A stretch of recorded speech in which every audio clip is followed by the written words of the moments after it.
Hello everybody, welcome back to Mycorrhiza.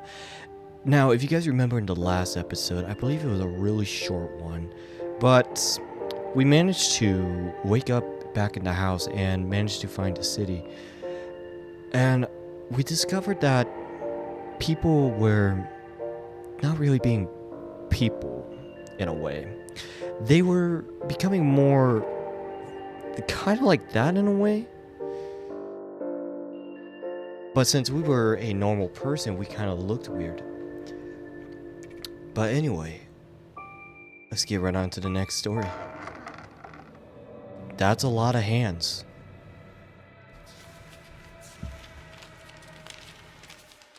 Okay. Trapped. Well.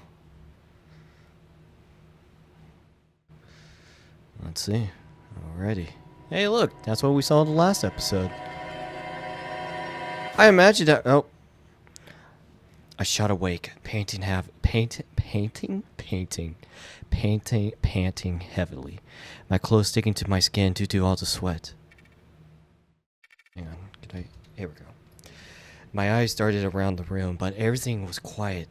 It seemed to be safe. A nightmare. Seems like it just had a nightmare. There were people laughing and distorted faces, and I couldn't remember, but it must have been terrifying. The pulsing pain in my head had slowly sobbed. Ah! Cat hair in my mask. I took a deep breath and kept mumbling to myself that it had been a dream, nothing more. After calming down, I decided to take another look around the house. The fact that no one was here, even though the lights were on, was still nagging at the back of my mind. You know, honestly, if you were to find an abandoned house and there's still electricity going on, I feel like there would be at least somebody staying there, because there would be no way that a power company will sit there and be like, oh, hey, we are going to see this abandoned house right here. We're just going to leave the power on, all that stuff, because, you know, nobody's not living there, but hey, I mean, it's free electricity, free. You know what I'm saying? But what I saw when I opened the bedroom door was not what I expected. Are we in a motel? Instead of the living room, I entered the bedroom, though. I found myself in the middle of a long hallway. A row of doors interspersed with handles covered each way. I could hear people chatting in the distance.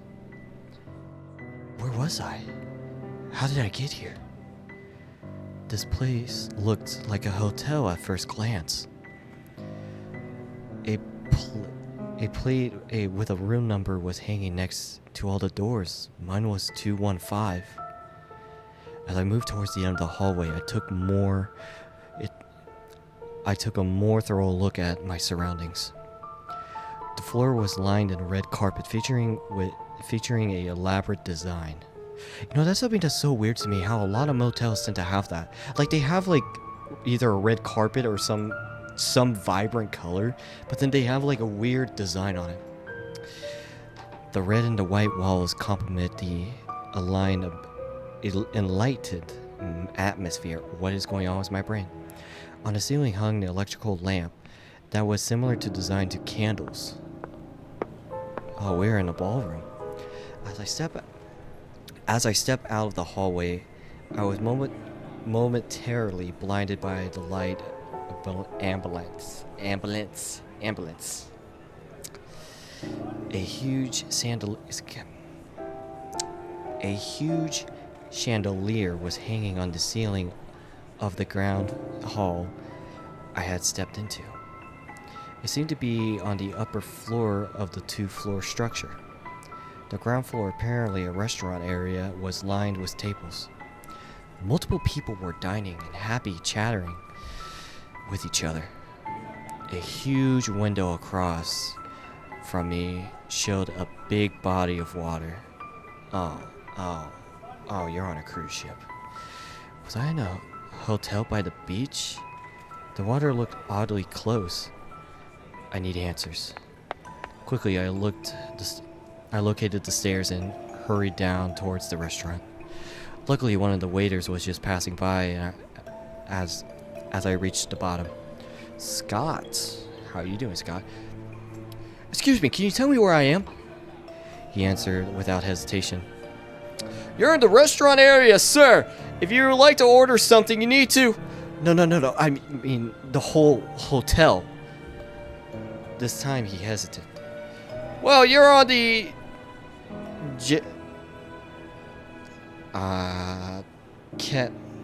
kitchen the? Cruise ship. If that's what you mean, is everything in order? Cruise ship? How do I get on a cruise ship? Had I been kidnapped? Would my kidnappers let me walk around freely? Waiter had a concerned look on his face. He glanced over at his colleague, who had gestured to him with a stern expression on her face. I could call someone over to help you, or could you find something at the help deck, just at the end of the hallway? That hallway. Why am I just forgetting words? He gestured back up the stairs and pointed at another hallway next to the one I had came out of. Thank you. I'll just ask for more information at the help desk. I didn't want to hold him up any longer. The waiter's colleague had by now crossed her arms in front of her chest and was tapping her foot impatiently. That sounds like a bitch. The waiter hesitantly nodded and turned away from me. A cruise ship? I don't remember even booking a ticket for a cruise ship. But as I was rummaging through my pockets, I found a key card with number 215 on it. Right, the help deck. I should be able to find more there. I made my way back up the stairs. Oh. The room at the end of the second hallway looked like a lounge area. It was filled with comfortable sofas and armchairs. Multiple groups of people were chatting to each other. I could see children playing near what I assumed to be the help desk. Well, it says right there, may I help you? I quickly approached the man standing at the desk who perked up from the documents he was browsing. Hi, how can I help you? I'm a bit lost. Well, I don't really remember booking a cruise. Is there a way to get off early? He looked at me with a similarly puzzled expression as the waiter. Could you tell me your room number? Yes, it's 215, but I don't remember booking it. I took out my key card and showed it to him.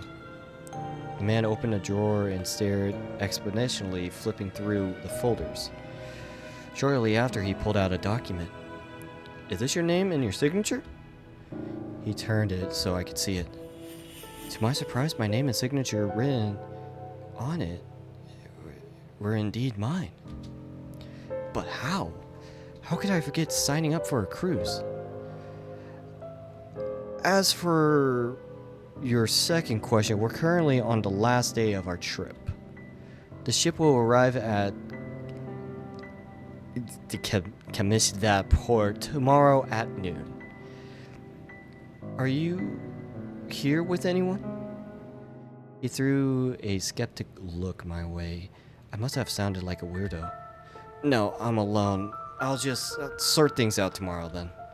The employee shrugged and put the folder back into the drawer. Don't hesitate to let me know if you need any more help.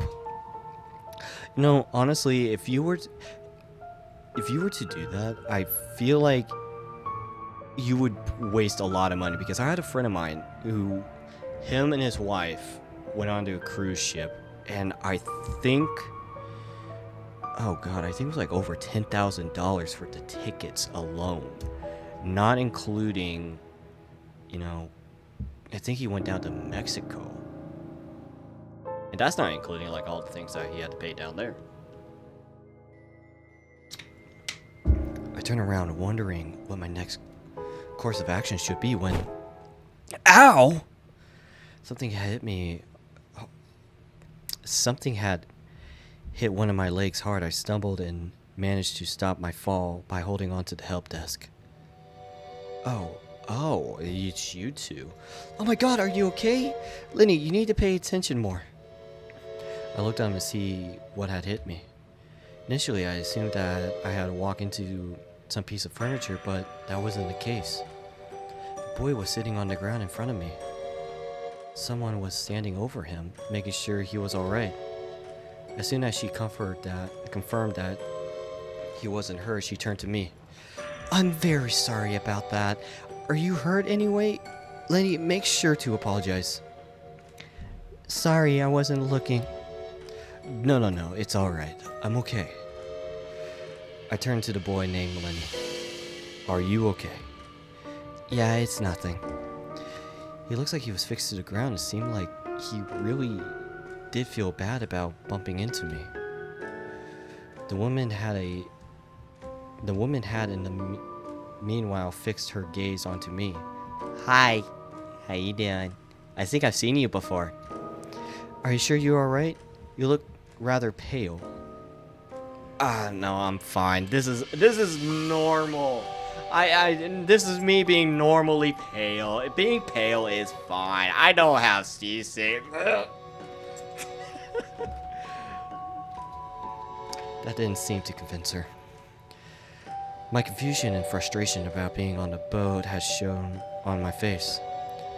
Would you like to sit down with us for a bit? I have some medicine against seasickness. It might help. Now that she was mentioning it, I was feeling a bit woozy. I had been preoccupied with figuring out what was going on to notice. She led me to one of the sofas and motioned me to sit down. Sabrina. My name is Sabrina, by the way. This boy here is Lenny, and the girl over there is Amy.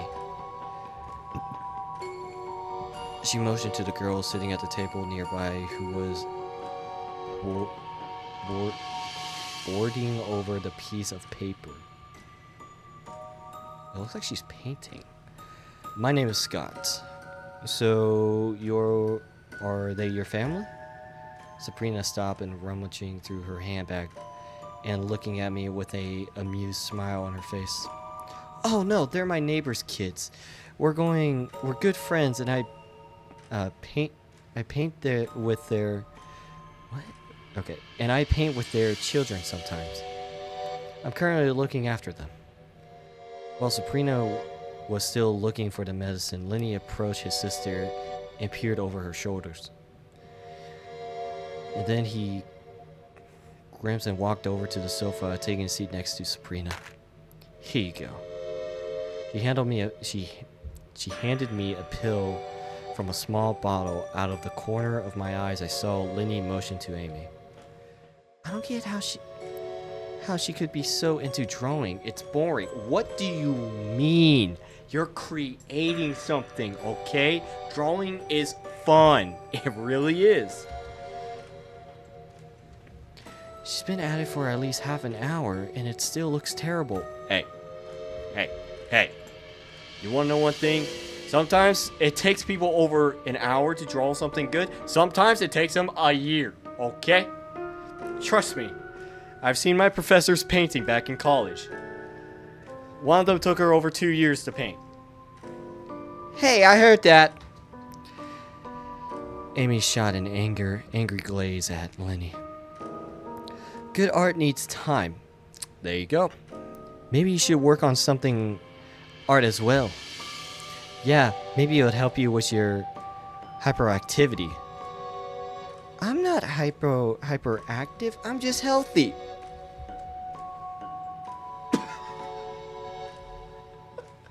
I'm not hyperactive. I'm healthy. Well, hi, healthy. That's what Dad says. I guess so. If I had any ounce of knowledge about music, I could help you reveal your energy. That way, at least. Though it's also been a while since my art. Sabrina trailed off with a sad look on her face. Don't worry. It's okay.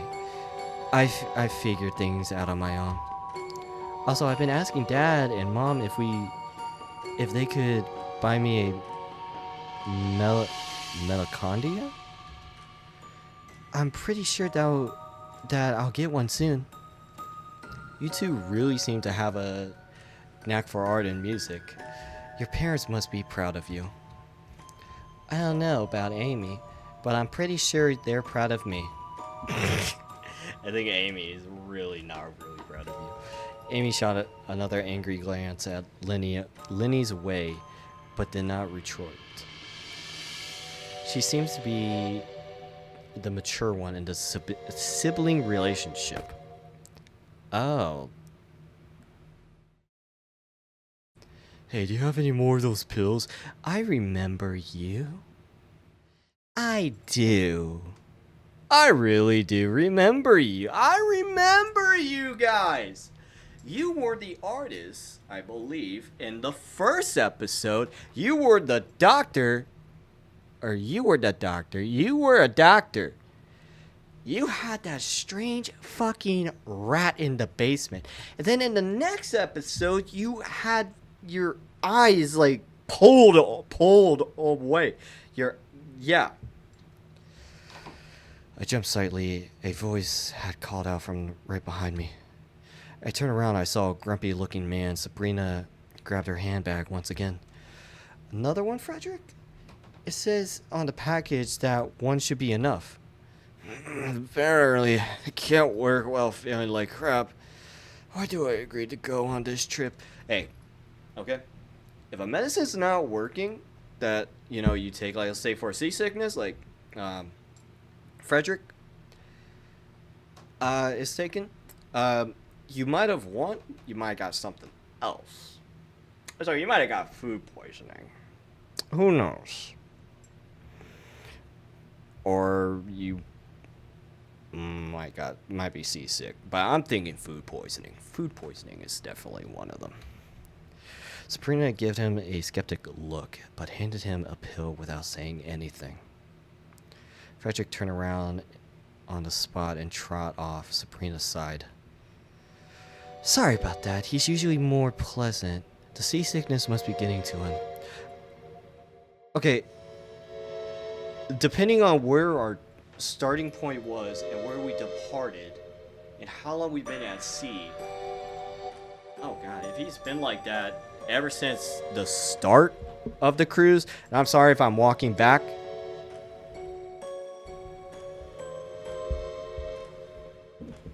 There we go.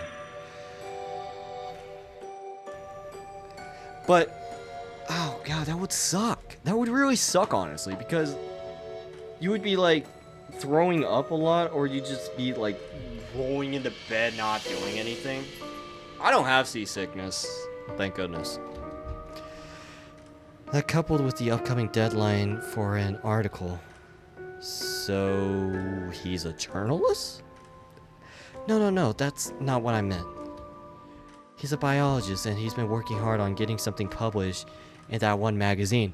Oh, is it the one where he created a creature that eats the weird plants? Are you talking about that? That he kept in the basement in the first episode? Or the second episode? Or the first? Yeah, the first episode?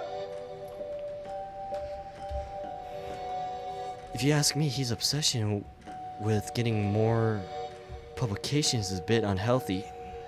I mean, yeah, in a way, because too much publication, meaning that you're not going to have a lot of privacy, and a lot of people are going to be sitting there relying on you, and they're going to sit there and be like, Dr. Frederick, hey, have you discovered anything new? Dr. Frederick, doctor.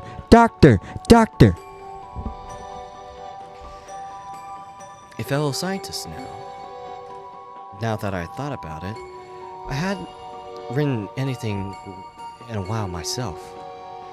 Way more pressing matters had taken up my time recently. The spores were still... I jolted up. Sabrina looked at me in surprise. Thank you for the medicine. I feel better now. I should get going, though. I was too anxious to sit still. Even though I knew that there was nothing I could do until the ship came into port the next day. Alright, take care. Feel free to let me know if you need any more medicine.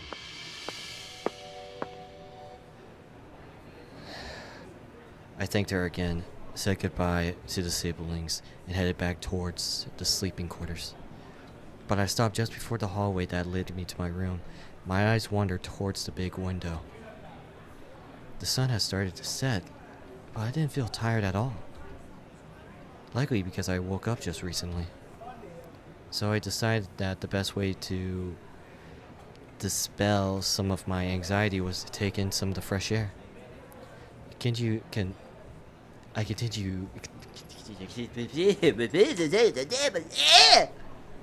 I continue on past the hallway and out on the deck.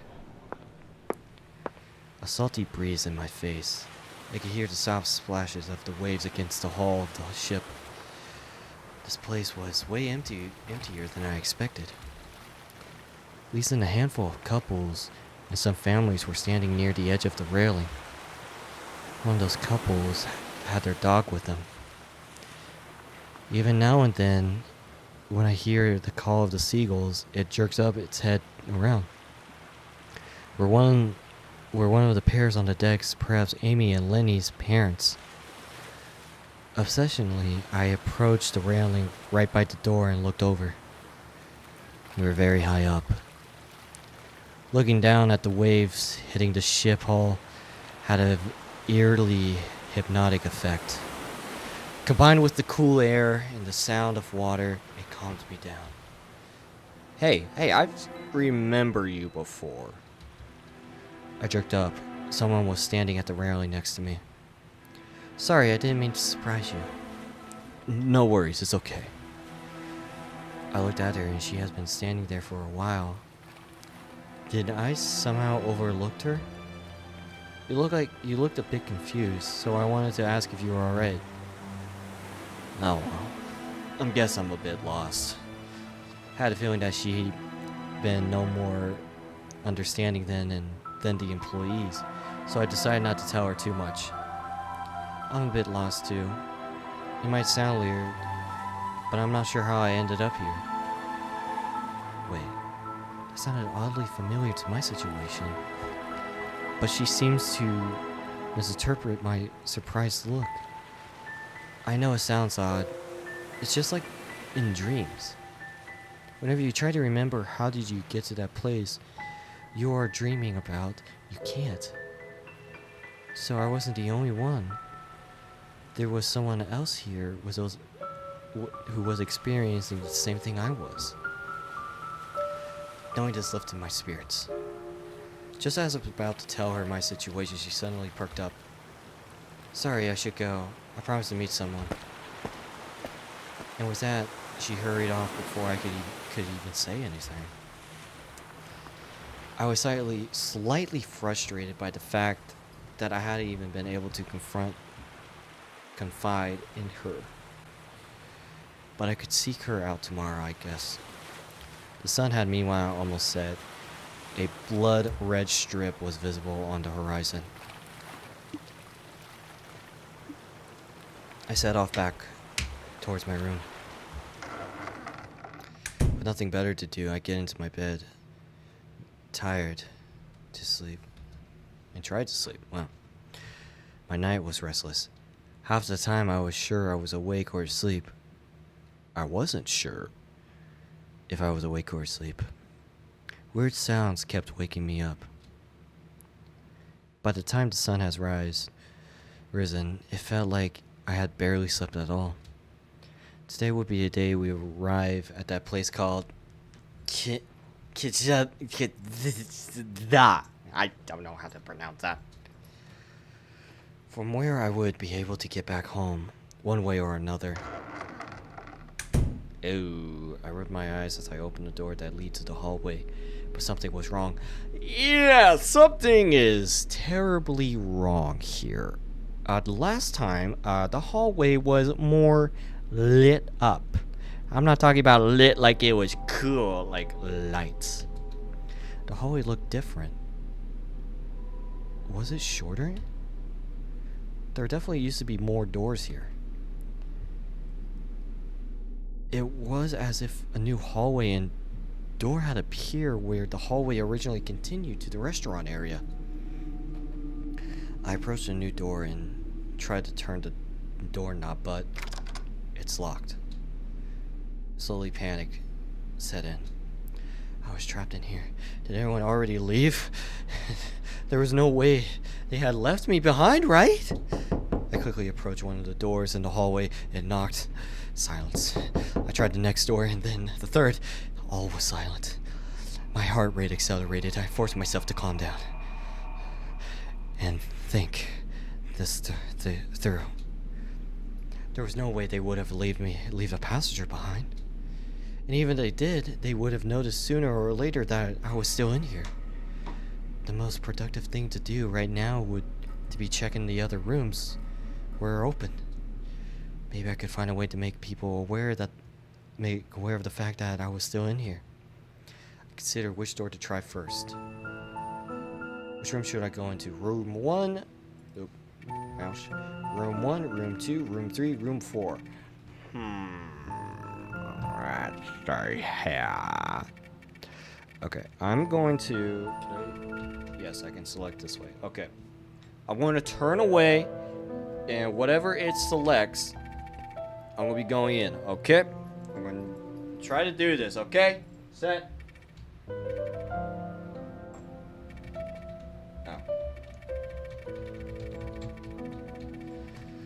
Oh, how am I going to do this? Okay. So... Okay.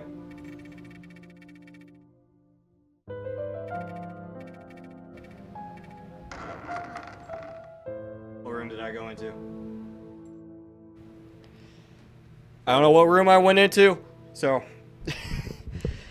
The room was unfurnished and windowless. A sole light bulb in the middle of the ceiling illuminated faintly. I could see about 15 people sitting in the dirty ground. Most of them seemed to be adults, but there were a couple children cowering next to what I assumed to be their parents. One person from the group, an older man, raised his head as if waking from a dream. The door is open! More and more people lifted their heads, and I could feel their stares piercing me. The man was the first to stand up and shuffle towards the door. I stepped aside as he tried to cross the threshold and suddenly stopped. He was frozen in midair, his fingers tightened as if he was extracting great effort. Disappointed, he stepped back. It's no use. He shuffled back to his spot and slumped onto the floor. The other people in the room lowered their heads, their hopes dashed in an instant. I wasn't sure what was going on, but it was evident that they were in trouble. I quickly walked up to the older man. Hey, do you know what's going on? No. We all woke up in this room and are unable to leave.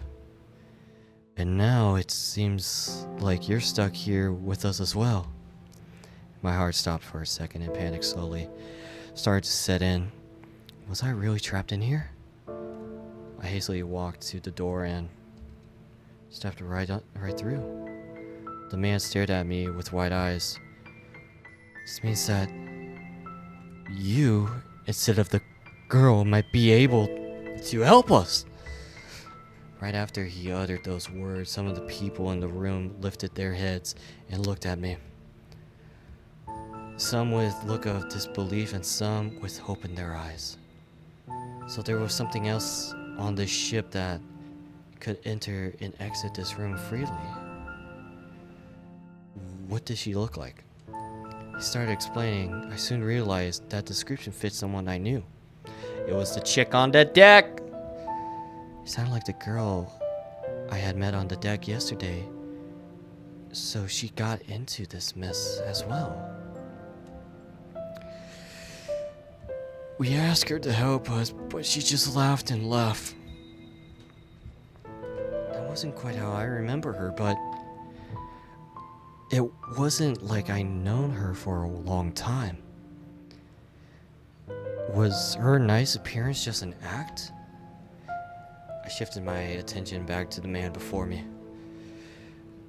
There might be people behind the doors that could be possibly help. Please let me know if there's anything that you don't need, or if you are in need of something. That way I can make sure that everyone gets out of here safely. Some people nodded in agreement while majority stayed stuck. A woman stood up, got something from a shelf and approached me. We found some medicine in this room. We can't give away all of it, but maybe it will help us somehow.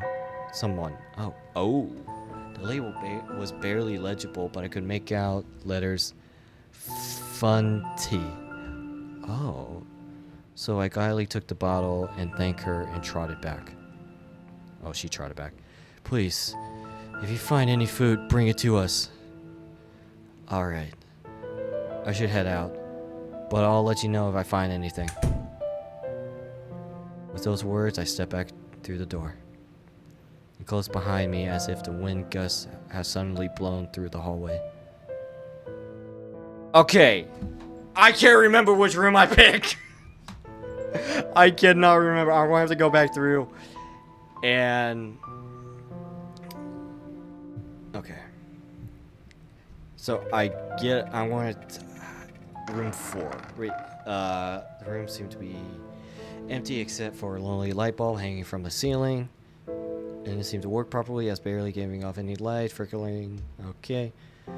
It took my eyes a while to adjust to the darkness. And right as I did, I realized this room wasn't actually empty as I thought. Oh. A huge dog that I haven't seen right away because the poor lighting was just a few feet from me. And it was determined to rip me to pieces. I hesitantly stumbled back, almost tripped. This was it. I thought I was going to get mauled. But nothing happened. All I could hear was the rattling of a chain.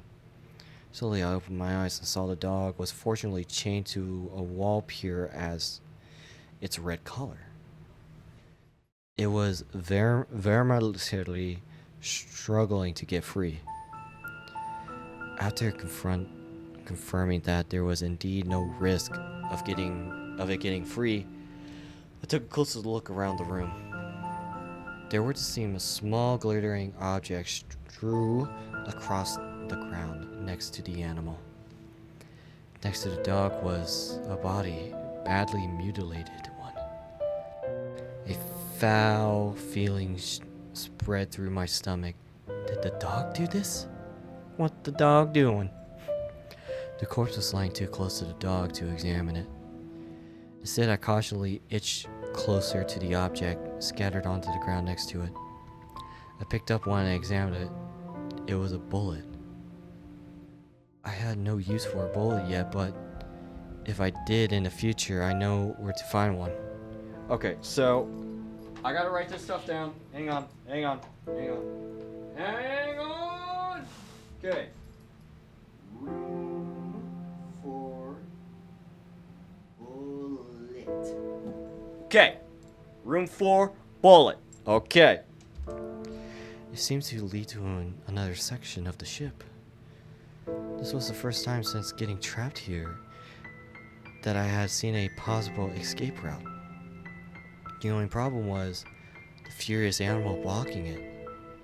I couldn't think of a way to get around the dog without getting mauled, so I decided to retreat for now and look for a way to get past it without getting myself in danger. Okay, so that was room 4.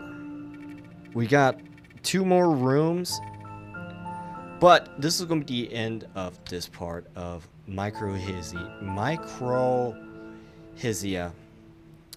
And I'm going to have to go back through and see which room I pick. I get a gut feeling it's either going to be like room 1 or 3. I get that gut feeling. Maybe. I don't know. But if you guys like this video, hit that like button. Also, subscribe for more Mycorrhiza and other videos I have planned in the future. But anyway, I hope you all have a wonderful day. Bye-bye.